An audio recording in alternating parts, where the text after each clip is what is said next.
السلام علیکم ورحمۃ اللہ وبرکاتہ۔ نحمدہ ونصلی علی رسولہ الکریم، الصلاۃ والسلام علی سید الانبیاء والمرسلین وعلی آلہ وصحبہ اجمعین، اما بعد فاعوذ باللہ من الشیطان الرجیم، بسم اللہ الرحمن الرحیم۔ وَلَوْ أَنَّهُمْ إِذْ ظَلَمُوا أَنفُسَهُمْ جَاءُوكَ فَاسْتَغْفَرُوا اللَّهَ وَاسْتَغْفَرَ لَهُمُ الرَّسُولُ لَوَجَدُوا اللَّهَ تَوَّابًا رَحِيمًا۔ صدق اللہ ومولانا رسولہ النبی الامین المکین الکریم، وعلی آلہ الشاہدین والشاکرین والحمد للہ رب العالمین۔ آئیے ہم اور آپ مل کر سب سے پہلے گنبد خضرا میں آرام فرمانے والے آقا حضور پرنور شفیع یوم النشور جناب احمد مجتبی محمد مصطفیٰ صلی اللہ علیہ وسلم کی بارگاہ گوہر بار میں درود و سلام کا ہدیہ نچھاور کریں۔ پڑھیے بآواز بلند، اللہم صلی علی محمد وعلی آل محمد وبارک سلم صلی علیہ، الصلاۃ والسلام علیک یا رسول اللہ صلی اللہ تعالی علیہ وسلم۔ اور ایک مرتبہ نبی اور آل نبی کی بارگاہ میں عقیدت و محبت کے ساتھ درود و سلام کا ہدیہ نشاور کریں۔ اللہم صلی علی محمد وعلی آل محمد وبارک سلم صلی علیہ، الصلاۃ والسلام علیک یا رسول اللہ صلی اللہ تعالی علیہ وسلم۔ الحمدللہ آج ایک محرم الحرام ہے۔ سیدنا امیر المؤمنین خلیفہ دوم عمر فاروق رضی اللہ تعالی عنہ کی یوم شہادت کا دن بھی ہے، لیکن حضرت عمر رضی اللہ تعالی عنہ کی سیرت کے متعلق، شان کے متعلق اور آپ کے عدل و انصاف کے متعلق، آپ کے شہادت کے متعلق بیانات ہو چکے ہیں، اس وجہ سے یہ موضوع نہیں لیا گیا۔ لیکن یہ تیسرا جمعہ چل رہا ہے، میری تقریر کا عنوان موضوع جو ہے مدینہ منورہ کی فضیلت، اور میں آپ سے پچھلے جمعہ بولا تھا کہ حضرت سیدنا مالک بن انس رضی اللہ تعالی عنہ، حضرت امام مالک رحمۃ اللہ علیہ، حضرت امام مالک رحمۃ اللہ علیہ کا مدینہ کو لے کر کتنا ادب و احترام تھا، تعظیم تھی۔ انشاءاللہ عز و جل انہی کے متعلق میں آپ کے سامنے کچھ واقعات ان کے پیش کرنے کی کوشش کروں گا۔ کچھ حدیثیں ہیں، کچھ واقعات بھی ہیں دوسرے، تو انشاءاللہ وہ بھی آج کے جمعہ بیان کر کے مدینہ منورہ کی فضیلت، جو یہ تیسرا جمعہ چل رہا ہے، آج اس موضوع کو مکمل کیا جائے گا۔ انشاءاللہ عز و جل آنے والے جمعہ سے کسی اور موضوع پر بات کرنے کی کوشش کی جائے گی۔ میں نے آپ کے سامنے خطبے کے بعد 5واں پارہ ہے، رکوع نمبر 6۔ اللہ تبارک و تعالیٰ قرآن مجید فرقان حمید میں ارشاد فرماتا ہے، پہلی جمعہ یہ آیت پڑھی گئی تھی، اللہ قرآن مجید فرقان حمید میں فرما رہا ہے، وَلَوْ أَنَّهُمْ إِذْ ظَلَمُوا أَنفُسَهُمْ جَاءُوكَ فَاسْتَغْفَرُوا اللَّهَ وَاسْتَغْفَرَ لَهُمُ الرَّسُولُ لَوَجَدُوا اللَّهَ تَوَّابًا رَحِيمًا۔ اس آیت کا ترجمہ ہے، اے حبیب کریم صلی اللہ تعالیٰ علیہ وسلم، اللہ تبارک و تعالیٰ لوگوں سے بیان کرنے کے لیے کہہ رہا ہے کہ اور اگر جب وہ اپنی جانوں پر ظلم کریں، لوگ اپنی جان کے اوپر ظلم کریں، یعنی لوگ اگر گناہ زیادہ کر لیں، گناہ کر بیٹھے، اپنی جانوں پر ظلم کریں، تو اے محبوب تمہارے حضور حاضر ہوں اور پھر اللہ سے معافی چاہیں اور رسول ان کی شفاعت فرمائیں، تو ضرور اللہ تعالیٰ کو بہت توبہ قبول کرنے والا مہربان پائیں۔ یہ اللہ تبارک و تعالیٰ قرآن مجید فرقان حمید میں ارشاد فرما رہا ہے۔ اگر آپ کو ترجمہ سمجھ میں نہیں آیا تو میں اپنی الفاظ میں، اپنی زبان میں بیان کرنے کی کوشش کروں گا کہ لوگ اگر گناہ زیادہ کر لیں تو اللہ تبارک و تعالیٰ فرماتا ہے کہ تمہارے اگر گناہ زیادہ ہو جائیں، تم اگر اپنی جانوں پر ظلم کر بیٹھو، تو حضور صلی اللہ علیہ وسلم کی بارگاہ میں آؤ اور حضور صلی اللہ علیہ وسلم کی بارگاہ میں آ کر اللہ تبارک و تعالیٰ سے معافی چاہو۔ کیوں آؤ؟ کیونکہ وہ مقدس بارگاہ ہے، وہ قبول ہونے والی بارگاہ ہے، وہاں پر آ کر اللہ تبارک و تعالیٰ سے معافی چاہنا ہے۔ اور حضور صلی اللہ تعالیٰ علیہ وسلم مزار انوار میں اس امتی کے لیے، اس گنہگار کے لیے اللہ کی بارگاہ میں شفاعت کریں، یعنی سفارش کرے، وستغفر لہم الرسول، اگر حضور صلی اللہ تعالیٰ علیہ وسلم قبر انور میں اس کے لیے دعا کریں تو اللہ تبارک و تعالیٰ فرماتا ہے تو ضرور اللہ تعالیٰ کو بہت توبہ قبول کرنے والا مہربان پائیں، یعنی اللہ تبارک و تعالیٰ ان کی توبہ کو بھی قبول کرے گا اور ان کے اوپر مہربان بھی ہوگا، انہیں معاف بھی کرے گا۔ یہ حضور صلی اللہ تعالیٰ علیہ وسلم کی بارگاہ کا ادب و احترام اللہ تبارک و تعالیٰ بیان فرماتا ہے، اور ان کا مقام و مرتبہ اللہ تبارک و تعالیٰ حضور صلی اللہ تعالیٰ علیہ وسلم کی بارگاہ کا مقام و مرتبہ قرآن مجید فرقان حمید میں ارشاد فرماتا ہے۔ اب کوئی یہ کہہ سکتا ہے، ایک جمعہ پہلے 2 جمعہ پہلے میں یہ کہا تھا کہ حضور صلی اللہ تعالیٰ علیہ وسلم جب تک حیات تھے تب تک یہ حکم تھا، اب حضور صلی اللہ علیہ وسلم مزار انوار میں چلے گئے ہیں، اس ظاہری دنیا سے چلے گئی ہیں، تو اب ڈائریکٹ اللہ تبارک و تعالیٰ سے مانگو یا پھر اللہ تبارک و تعالیٰ سے معافی چاہو۔ اللہ تبارک و تعالیٰ ڈائریکٹ بھی توبہ قبول کرنے والا ہے، معاف کرنے والا ہے، یہ بھی صحیح ہے۔ اگر کوئی انسان اگر کر سکتا ہے تو یہ بھی کرے، لیکن ایک طریقہ بزرگان دین نے ارشاد فرمایا ہے، ہو سکتا ہے ہمارے گناہ ایسے ہوں کہ اللہ تبارک و تعالیٰ ہماری توبہ قبول ہی نہ کرے، ہو سکتا ہے اللہ تبارک و تعالیٰ ہمیں معافی نہ کرے، لیکن ہم جس بارگاہ میں بیٹھ کر اللہ تبارک و تعالیٰ کی بارگاہ میں مانگ رہی ہیں، اللہ تبارک و تعالیٰ کو پکار رہی ہیں، ہم ناقص ہو سکتے ہیں، ہم ادھورے ہو سکتے ہیں، ہم گنہگار ہو سکتے ہیں، لیکن جس بارگاہ میں بیٹھے ہیں وہ بارگاہ تو مقبول ہے، وہ بارگاہ تو پیاری ہے، تو اللہ تبارک و تعالیٰ اس بارگاہ کے صدقہ طفیل میں دعاؤں کو، توبہ کو، مغفرت کو اللہ تبارک و تعالیٰ قبول فرمائے گا۔ اور حضور صلی اللہ علیہ وسلم کی حدیث بھی ہے کہ اے میرے امتیوں، تمہارے اچھے اور برے اعمال میری قبر انور میں پیش کیے جاتے ہیں، یعنی امتیوں کے اچھے اور برے اعمال قبر میں حضور صلی اللہ علیہ وسلم کی قبر میں پیش ہوتے ہیں کہ یا رسول اللہ آپ کا فلاں امتی اس نے اتنا اچھا کام کیا، آپ کا فلاں امتی یہ گنہگار ہے، گناہ کے کام کر رہا ہے، تو حضور صلی اللہ علیہ وسلم فرماتے ہیں کہ میں اپنے امتیوں کے اچھے اعمال دیکھ کر خوش ہوتا ہوں اور اپنے امتیوں کے برے اعمال دیکھ کر میں غمزدہ ہوتا ہوں۔ اب دیکھیں کہ مزار انوار میں جو لوگ یہ کہتے ہیں کہ نبی تو زندہ نہیں ہے، اب اس حالت میں اس پوزیشن میں نبی سے مانگ نہیں سکتے یا پھر وسیلہ پیش نہیں کر سکتے، تو اعمال حضور صلی اللہ علیہ وسلم کی بارگاہ میں کس کے سامنے پیش کیے جا رہے ہیں، زندے کے سامنے یا پھر مردے کے سامنے؟ اور حضور صلی اللہ علیہ وسلم کی ایک حدیث یہ بھی ہے، مشہور ہے، آپ جانتے ہیں کہ اللہ تبارک و تعالیٰ نے زمین کو یہ حرام کر دیا ہے کہ وہ نبیوں کے جسموں کو کھائیں، یعنی 1,00,000 کم و بیش 24,000 یا پھر 2,00,000 کم و بیش 24,000 جتنے بھی نبی ہیں، انبیاء ہیں، وہ رسول بھی اس میں آ گئے اور نبی بھی اس میں آ گئے، زمین پر حرام ہے کہ وہ نبیوں کے جسموں کو کھائیں۔ تو نبیوں کے جسم جب صحیح سلامت ہیں تو بے شک وہ اپنے قبر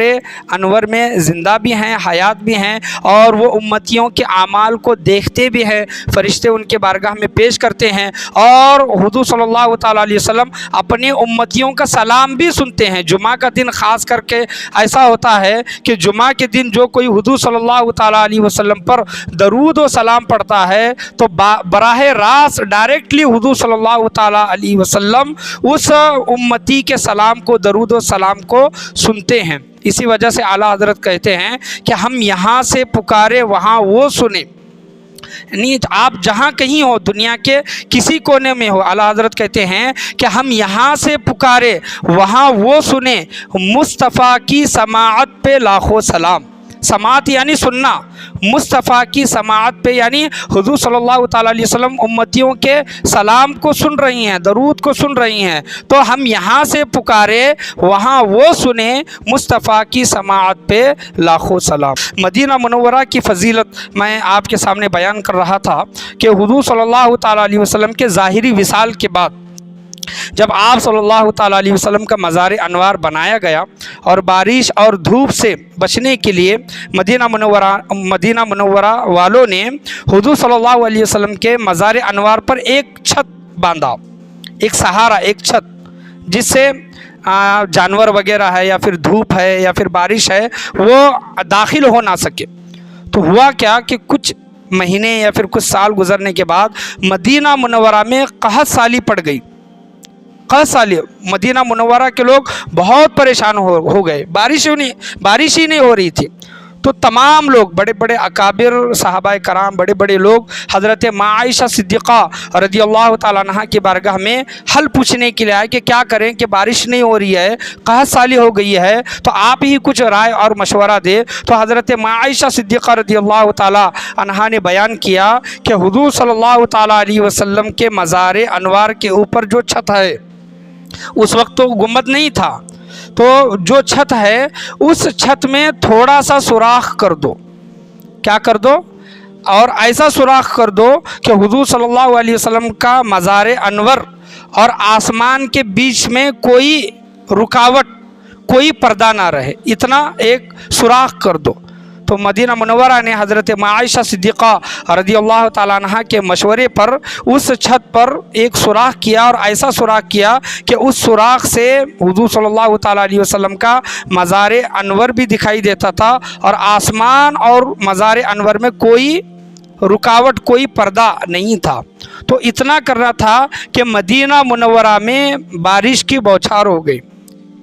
کیوں ہو گئی؟ کیونکہ حضور صلی اللہ تعالیٰ علیہ وسلم کی مزار انوار اور آسمان کے درمیان جو چھت تھا, جو رکاوٹ تھی, جو پردہ تھا, اس وجہ سے مدینہ منورہ میں قحط سالی ہو گئی. اب وہ چھت کے بعد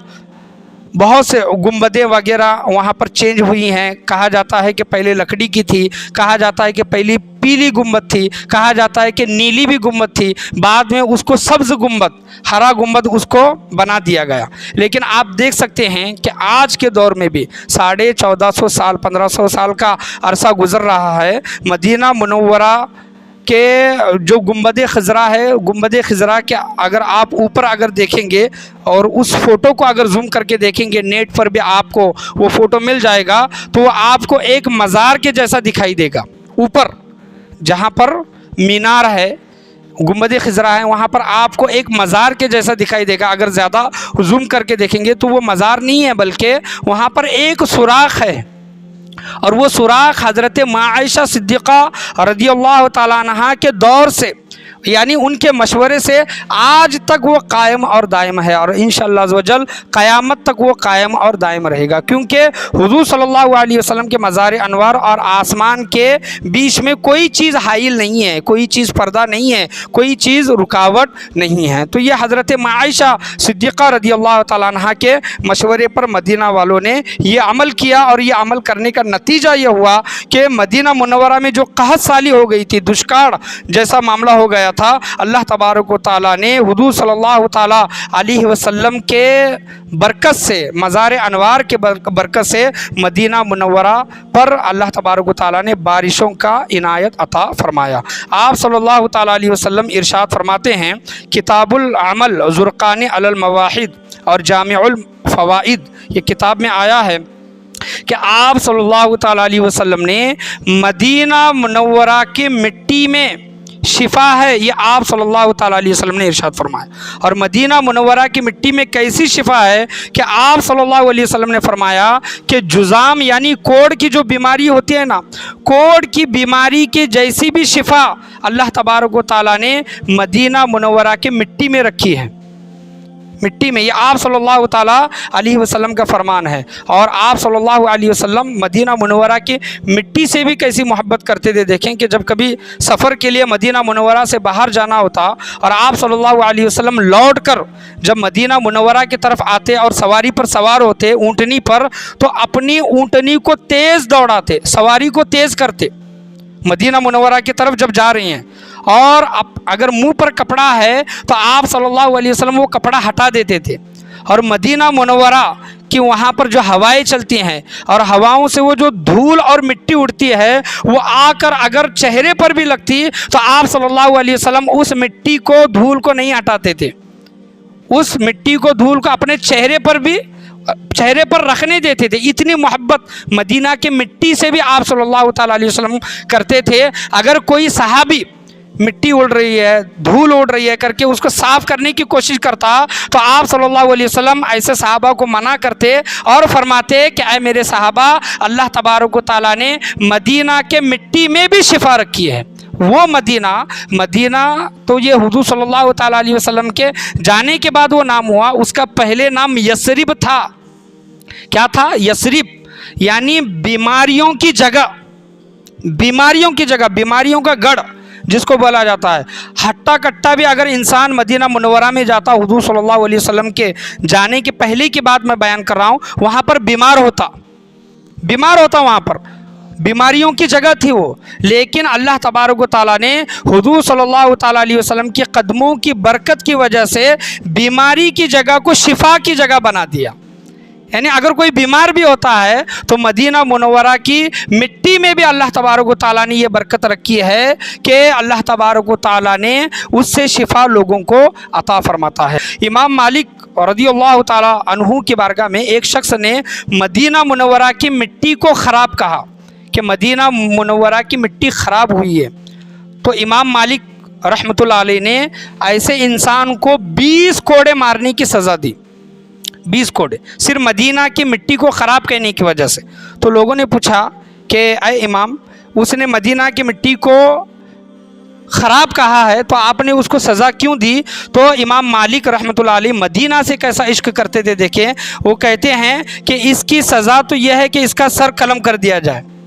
یعنی اس نے ایسی بات کہی ہے کہ اس کا سر کاٹ دیا جائے، لیکن میں صرف اس کو 100 کوڑے لگا رہا ہوں۔ کیوں؟ کیونکہ حضور صلی اللہ علیہ وسلم نے کہا ہے کہ مدینہ کی مٹی میں شفا ہے، اور یہ انسان کہہ رہا ہے کہ مدینہ کی مٹی خراب ہے۔ تو امام مالک رحمۃ اللہ علیہ کا ادب و احترام اور مدینہ سے محبت دیکھے، پچھلے جمعہ میں آپ کے سامنے بیان کیا کہ 40 سال وہ مدینہ منورہ میں رہے، مدینہ منورہ کو چھوڑ کر کبھی وہ باہر نہیں گئے، اور صرف ایک مرتبہ انہوں نے حج کیا، اور حج کرنے کے بعد لوگوں سے کہا امام مالک رحمۃ اللہ علیہ نے کہ انسان کو زندگی میں ایک مرتبہ حج کرنا یہ فرض ہے، اور میں نے فرض ادا کر دیا، اور میں اس وجہ سے دوبارہ نہیں جاتا کیونکہ میں یہ نہیں چاہتا کہ اللہ تبارک و تعالیٰ مدینہ منورہ کے باہر میری روح کو قبض کرے۔ اور حج کے لیے جب نکل رہے تھے، لوگ کہتے ہیں کہ امام مالک رحمۃ اللہ علیہ حج کے لیے جب نکل رہے تھے تو مدینہ منورہ سے بہت آہستہ چل رہے تھے، اور جب حج کے ایام اور حج کے فرض انہوں نے ادا کیے تو مکہ مکرمہ سے بہت تیزی کے ساتھ مدینہ منورہ کی طرف آئے۔ تو لوگوں نے وجہ پوچھی کہ مدینہ سے جب جا رہے تھے بہت آہستہ آپ جا رہے تھے، اور جب مکہ سے جب آپ لوٹے ہیں تو بہت تیزی کے ساتھ مدینہ منورہ کو جا رہے ہیں، اس کی وجہ کیا؟ تو یہ کہتے ہیں کہ میں بار بار مدینہ منورہ کی طرف پلٹ کر دیکھ رہا تھا اور آہستہ چل رہا تھا، اور میں یہ سوچ رہا تھا کہ اگر اللہ تبارک و تعالیٰ نے میری موت لکھی ہے، اسی وجہ سے میں آہستہ چل رہا تھا کہ اگر میری موت لکھی ہے تو مدینہ منورہ کے حرم میں ہی، مدینہ منورہ کے دائرے میں ہی مجھے موت آئے، اس وجہ سے میں آہستہ چل رہا تھا۔ اور مکہ مکرمہ سے جب حج کے فرائض میں نے انجام دیے، مکہ مکرمہ سے اتنی تیزی کے ساتھ میں اس وجہ سے چل رہا تھا کہ اللہ تبارک و تعالیٰ اگر راستے میں میری موت لکھی ہے تو مجھے مدینہ منورہ جلدی پہنچنا چاہیے تاکہ مدینہ منورہ میں مجھے موت آئے۔ امام مالک رحمۃ اللہ علیہ کا یہ عقیدہ، یہ محبت انداز، ایک حدیث حضور صلی اللہ تعالیٰ علیہ وسلم کی، امام مالک رحمۃ اللہ علیہ نے اس پر پوری زندگی عمل کیا کہ آپ صلی اللہ علیہ وسلم نے فرمایا کہ اے لوگو، اگر تم مدینہ منورہ میں مرنا چاہتے ہو یا پھر مرنے کی کوشش کرتے ہو تو تم کوشش کرو کہ مدینہ منورہ میں ہی مرو۔ یہ آپ صلی اللہ علیہ وسلم نے فرمایا، جو کوئی مدینہ منورہ میں جس کا انتقال ہوگا، جو مدینہ منورہ میں مرے گا، میں نبی آخر الزمان صلی اللہ علیہ وسلم اس کی بخشش و مغفرت فرماؤں گا، اس کا شفیع ہوں گا، اس کی شفاعت کروں گا۔ آپ صلی اللہ علیہ وسلم کی ایک حدیث امام مالک رحمۃ اللہ علیہ پوری زندگی اس پر عمل کرتے رہے۔ امام مالک رحمۃ اللہ علیہ کا ادب و احترام دیکھیں کہ مدینہ منورہ کا جتنا حرم ہے، حرم کی جتنی زمین ہے، اس زمین پر امام مالک رحمۃ اللہ علیہ نے زندگی بھر کی بات کر رہا ہوں، کبھی بھی چپل نہیں پہنی، اور آج بھی جو لوگ ہیں جو لوگ ہیں چاہے وہ مکہ معظمہ ہو یا پھر مدینہ منورہ ہو، اس زمین پر چپل نہیں پہنتے۔ جو عقیدت و محبت والے ہیں، جو تقوی والے ہیں، وہ چپل نہیں پہنتے، حالانکہ چپل پہننا وہاں پر کوئی گناہ نہیں ہے۔ ایک ہوتا ہے، بولتے ہیں نا کہ ایک ہوتا ہے تقوی اور ایک ہوتا ہے فتویٰ۔ فتوے کے حساب سے اگر دیکھیں گے وہاں پر چپل پہننا منع نہیں ہے فتوے کے حساب سے، کیونکہ وہاں ٹائلس بچائی ہیں اور شدید 50 ڈگری کا ٹیمپریچر رہتا ہے، شدید دھوپ رہتی ہے، تو وہاں پر انسان چل نہیں سکتا۔ آپ کے اور ہمارے جیسا انسان وہاں پر چل نہیں سکتا، 2-4 دن میں اس کی طبیعت خراب ہو جائے گی۔ تو بعض اوقات لوگ کپڑا بھی باندھ کر چلتے ہیں وہاں پر چلنے والے۔ تو ایک ہوتا ہے تقوی، ایک ہوتا ہے فتویٰ۔ فتوے کے اگر حساب سے دیکھیں گے تو چپل پہن سکتے ہیں، کیونکہ انسان اپنے آپ کو تکلیف نہیں دے سکتا، تکلیف سے بچنے کے لیے وہ چپل پہن سکتا ہے۔ اگر تقوی کے حساب سے دیکھیں گے تو جو تقوی والے انسان ہیں، امام مالک رحمۃ اللہ علیہ کی جو میں بات کر رہا ہوں، وہ کتنی ہی شدید تکلیف کیوں نہ ہو، وہاں پر چپل انہوں نے نہیں پہنی۔ کیوں نہیں پہنی؟ اس کی وجہ جب پوچھی تو امام مالک رحمۃ اللہ علیہ نے کہا کہ میں اس سرزمین پر جہاں پر حضور صلی اللہ علیہ وسلم کے قدم لگے ہیں، میں یہ مناسب نہیں سمجھتا، میں یہ گوارا نہیں کرتا کہ میں اپنے چپل پہن کر حضور صلی اللہ علیہ وسلم کے مقدس زمین پر چلوں۔ امام شافعی رحمۃ اللہ علیہ امام مالک رحمۃ اللہ علیہ کی بارگاہ میں آئے، ان کے گھر کے پاس خراسان یا پھر مصر کے گھوڑے بندھے ہوئے تھے، ایک دم خوبصورت ہٹے کٹے۔ آپ دیکھ سکتے ہیں کہ عربی گھوڑے کیسے ہوتے ہیں، یہاں کے ہمارے یہاں کے گھوڑے کی بات نہیں کر رہا ہوں، وہاں کے خراسان مصر کے ہٹے کٹے گھوڑے۔ امام شافعی رحمۃ اللہ علیہ نے دیکھ کر ان کی تعریف کی، تو امام مالک رحمۃ اللہ علیہ کہتے ہیں کہ یہ سب کے سب گھوڑے میں آپ کو تحفے میں دیتا ہوں۔ امام شافعی رحمۃ اللہ علیہ کو میں تحفے میں دیتا ہوں۔ امام شافعی کہتے ہیں کہ ایک گھوڑا اپنے پاس رکھیے، ایک گھوڑا سواری کے لیے اپنے پاس رکھیے۔ تو امام مالک رحمۃ اللہ علیہ کہتے ہیں کہ میں یہ گوارا نہیں، میری عزت کو یہ گوارا نہیں، میرے عشق کو، میری محبت کو یہ گوارا نہیں کہ جہاں پر حضور صلی اللہ تعالیٰ علیہ وسلم کے قدم پڑے ہوں، مدینہ منورہ میں جس سرزمین پر حضور صلی اللہ علیہ وسلم کے قدم لگے ہوں، وہاں پر میرے گھوڑے کے قدم لگے۔ تو پورے جتنے کے جتنے گھوڑے تھے امام شافعی رحمۃ اللہ علیہ کو تحفے میں امام مالک رحمۃ اللہ علیہ نے دے دیے۔ خلیفہ ہارون رشید حج کے لیے آئے، مدینہ منورہ میں آئے، اور امام مالک رحمۃ اللہ علیہ کو 3000 دینار دیے۔ انہوں نے پوچھا کہ آپ کے پاس گھر ہے کیا؟ تو امام مالک رحمۃ اللہ علیہ نے کہا کہ میرے پاس گھر نہیں ہے۔ تو گھر کے لیے انہوں نے 3000 دینار خلیفہ ہارون رشید نے امام مالک رحمۃ اللہ علیہ کو دیے۔ اور جب مدینہ منورہ سے جب نکلنے کی جب باری آئی، وقت آیا، تو خلیفہ ہارون رشید امام مالک رحمۃ اللہ علیہ سے کہتے ہیں کہ آپ کو ہمارے ساتھ چلنا ہوگا، آپ کو ہمارے ساتھ چلنا ہوگا۔ جس طرح خلیفہ سوم حضرت عثمان غنی رضی اللہ تعالی عنہ نے قرآن شریف کو جمع کیا ہے، جامع القرآن ان کو جو بولا جاتا ہے، اسی طرح آپ کی جو کتاب ہے معطا کتاب، ایک بہت مشہور کتاب ہے امام مالک رحمۃ اللہ علیہ کی، بہت مشہور کتاب، آپ نے معطا جو لکھی ہے، امام مالک کی معطا جو کتاب لکھی ہے، لوگوں کو میں اس پر جمع کرنا چاہتا ہوں، یعنی اس کا علم پھیلانا چاہتا ہوں۔ تو امام مالک رحمۃ اللہ علیہ کہتے ہیں کہ ایسا تو کوئی جواز نہیں ہے، ایسی تو کوئی ضرورت نہیں ہے، کیونکہ حضور صلی اللہ تعالیٰ علیہ وسلم کے جتنے صحابہ تھے الگ الگ ملکوں میں، الگ الگ شہروں میں وہ جا کر بس چکے ہیں، اور انہوں نے حضور صلی اللہ تعالیٰ علیہ وسلم کی حدیثوں کو بھی عام کیا ہے۔ یعنی حضور صلی اللہ علیہ وسلم کی حدیثیں مصر کے لوگوں تک، یمن کے لوگوں تک پہنچ چکی ہے، اور میں یہ ضروری نہیں سمجھتا کہ معطا کو میں جمع کروں۔ تو امام مالک رحمۃ اللہ علیہ وہ جو 3000 انہوں نے جو دینار دیے تھے گھر کے لیے، وہ 3000 دینار انہوں نے خرچ نہیں کیے تھے۔ امام مالک رحمۃ اللہ علیہ خلیفہ ہارون رشید کو وہ 3000 دینار دیتے ہیں، اور کہتے ہیں کہ چاہے تو آپ یہ واپس لے لیجئے، چاہے تو آپ یہ چھوڑ دیجئے، چاہے تو آپ واپس لے لیجئے، چاہے تو چھوڑ دیجئے، میں یہ گوارا نہیں کرتا کہ میں مدینہ منورہ چھوڑ کر کسی اور جگہ جاؤں۔ خلیفہ ہارون رشید یہ بہت بڑے خلیفہ تھے، ایسے بادشاہ اگر کوئی ہم کو بلاتا، کسی اور کو بلاتا تو وہ فوراً راضی ہو جاتا، لیکن امام مالک رحمۃ اللہ علیہ کا محبت مدینہ منورہ سے ایسا تھا کہ انہوں نے خلیفہ کے اس انعام کو جو انہوں نے بلایا تھا کہ آپ ہمارے ساتھ چلیے، ہمارے ساتھ رہیے، آپ کا جو علم ہے میں وہ لوگوں میں عام کرنا چاہتا ہوں، انہوں نے وہ قبول نہیں فرمایا۔ یہ امام مالک رحمۃ اللہ علیہ کا ادب و احترام اور عشق تھا۔ امام مالک رحمۃ اللہ علیہ کہ بارگاہ میں آپ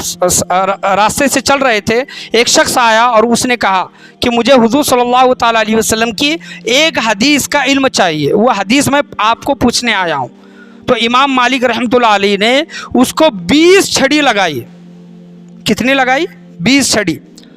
اور کہا کہ کیا راستے پر تو حضور صلی اللہ تعالیٰ علیہ وسلم کی حدیث کو سننا چاہتا ہے؟ راستے پر۔ اب دیکھیں کہ لوگ ایسے بہت سے لوگ ہیں، علم تو بہت ہے لیکن ادب و احترام، تعظیم، محبت یہ بہت کم ہو چکی ہے۔ آج وضو خانے پر بیٹھ کر کہتے ہیں کہ حضور صلی اللہ علیہ وسلم نے یہ فرمایا، طہارت خانے کے گیٹ پر کھڑے ہو کر کہتے ہیں کہ حضور صلی اللہ علیہ وسلم نے یہ فرمایا، راستے پر چلتے چلتے کہتے ہیں کہ حضور صلی اللہ علیہ وسلم، حدیثیں بیان کرتے ہیں۔ بتانے کا مقصد یہاں پر حدیث ہے، یعنی ہم کہاں پر کھڑے ہیں، ہم طہارت میں ہیں کہ نہیں، وضو میں ہے کہ نہیں، یا پھر جس جگہ پر حضور کی حدیث بیان کر رہے ہیں وہ جگہ پاک ہے کہ نہیں، یہ نہیں دیکھتے۔ تو امام مالک رحمۃ اللہ علیہ نے اس شخص سے کہا کہ چلو مسجد چلو۔ مسجد میں اس شخص کو بٹھایا اور امام شافعی رحمۃ اللہ علیہ نے اس کو 20 حدیثیں سنائیں۔ کتنی؟ 20 حدیثیں۔ تو وہ شخص نے پوچھا کہ میں تو صرف ایک حدیث پوچھنے کے لیے آیا تھا۔ تو امام مالک رحمۃ اللہ علیہ کہتے ہیں کہ میں تجھ کو 20 چھڑی مارا ہوں تو اس وجہ سے 20 حدیثیں تجھ کو سنا رہا ہوں۔ تو شخص کہتا ہے کہ کاش اور چھڑی میں کھاتا اور امام مالک رحمۃ اللہ علیہ سے حدیثیں سن پاتا۔ اس دور میں حدیثوں کا علم لینا، حدیثوں کو پہنچانا، حدیثوں کو دوسروں تک منتقل کرنا، یہ بہت مشکل عمل تھا۔ آج ہمارے پاس حدیثوں کی کتابیں ہیں، بہت سی کتابیں ہیں، لیکن پڑھنے کا وقت نہیں ہے۔ لیکن ایک دور ایسا تھا کہ ایک ایک حدیث لینے کے لیے 1000-2000 کلومیٹر کا سفر طے کرتے تھے، لوگ حدیث سننے کے لیے جاتے تھے۔ لیکن ہمارا یہاں پر معاملہ اور ہے، کتابیں رہنے کے بعد بھی ہم حدیث کا مطالعہ نہیں کرتے، قرآن کا مطالعہ نہیں کرتے، یہ افسوس کرنے والی بات ہے۔ امام مالک رحمۃ اللہ علیہ مدینہ منورہ کی جو پرانی عمارتیں ہیں، جو بوسیدہ عمارتیں ہیں، ایسی عمارتوں کو امام مالک رحمۃ اللہ علیہ لگ کر چلتے تھے، یعنی آپ کے کپڑے، آپ کے ہاتھ ان عمارتوں کو لگتے تھے،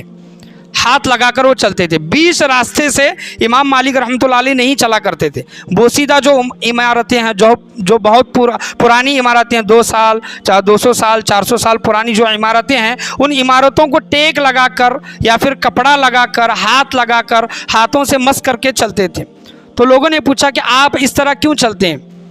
تو امام مالک رحمۃ اللہ علیہ نے کہا کہ ہو سکتا ہے، امام مالک رحمۃ اللہ علیہ کہتے ہیں کہ ہو سکتا ہے کہ حضور نبی کریم صلی اللہ تعالیٰ علیہ وسلم کے ہاتھ ان پرانی دیواروں کو، ان عمارتوں کو لگے ہوں گے، ان عمارتوں کو، ان دیواروں کو لگے ہوں گے۔ لوگوں نے کہا کہ حضور صلی اللہ تعالیٰ علیہ وسلم جب چلا کرتے تھے تو راستے کے بیچ سے چلا کرتے تھے، جس طرح آپ سائڈ سے چل رہے ہیں اس طرح نہیں چلتے تھے۔ تو امام مالک رحمۃ اللہ علیہ کہتے ہیں کہ ہو سکتا ہے کہ حضور صلی اللہ تعالیٰ علیہ وسلم نے ان دیواروں کو دیکھا ہوگا، اس وجہ سے میں ان کو ہاتھ لگا رہا ہوں۔ دیکھیں کہ ادب دیکھیں، عشق دیکھیں۔ وہ آمن صفا، وہ جو کہا ہے نا کہ قرآن کریم فرقان حمید میں صحابہ کرام کو آمن صفا، اللہ تبارک و تعالیٰ نے ان کو پاگل کہا ہے۔ جو لوگ صحابہ کو پاگل کہتے تھے، تو عشق کی کوئی لمٹ نہیں ہے، کوئی حد نہیں ہے۔ تو امام مالک رحمۃ اللہ علیہ کہتے ہیں کہ ان دیواروں پر حضور صلی اللہ تعالیٰ علیہ وسلم کی نظر پڑی ہوگی، اس وجہ سے میں ان دیواروں کو ہاتھ لگاتا ہوں۔ تو لوگوں نے کہا کہ حضور صلی اللہ تعالیٰ علیہ وسلم جب کبھی راستے سے چلتے تھے ان کی نگاہیں نیچی رہا کرتی تھی، نگاہیں نیچی کر کے حضور صلی اللہ تعالیٰ علیہ وسلم چلا کرتے تھے۔ تو امام مالک رحمۃ اللہ علیہ نے کہا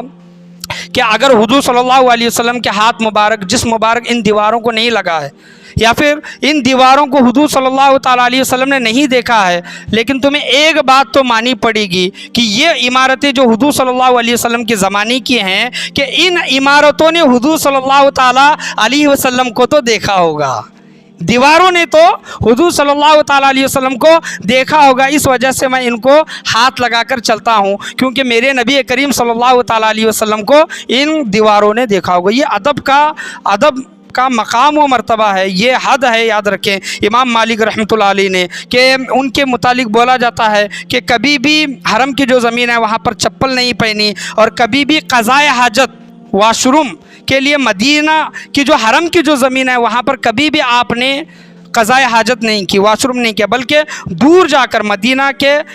جو حرم ہے اس دائرے سے دور جا کر آپ نے قضاء حاجت کی ہے۔ یہ امام مالک رحمۃ اللہ علیہ کا ادب، مقام و مرتبہ تھا کہ آپ مدینہ منورہ کے لیے یہ اتنا ادب و احترام آپ رحمۃ اللہ علیہ کیا کرتے تھے۔ اللہ کی بارگاہ میں دعا ہے اللہ تبارک و تعالی ہم تمام لوگوں کو بولنے سننے سے زیادہ اس پر عمل کرنے کی توفیق و رفیق عطا فرمائے۔ امام مالک رحمۃ اللہ علیہ جیسا ادب و احترام، عشق و محبت ہمیں اور ہماری آنے والی نسلوں کو بھی اللہ تبارک و تعالی نصیب عطا فرمائے۔ جب ہم مدینہ منورہ کی حاضری کے لیے جب پہنچے تو جتنا ہو سکے اتنا ادب و احترام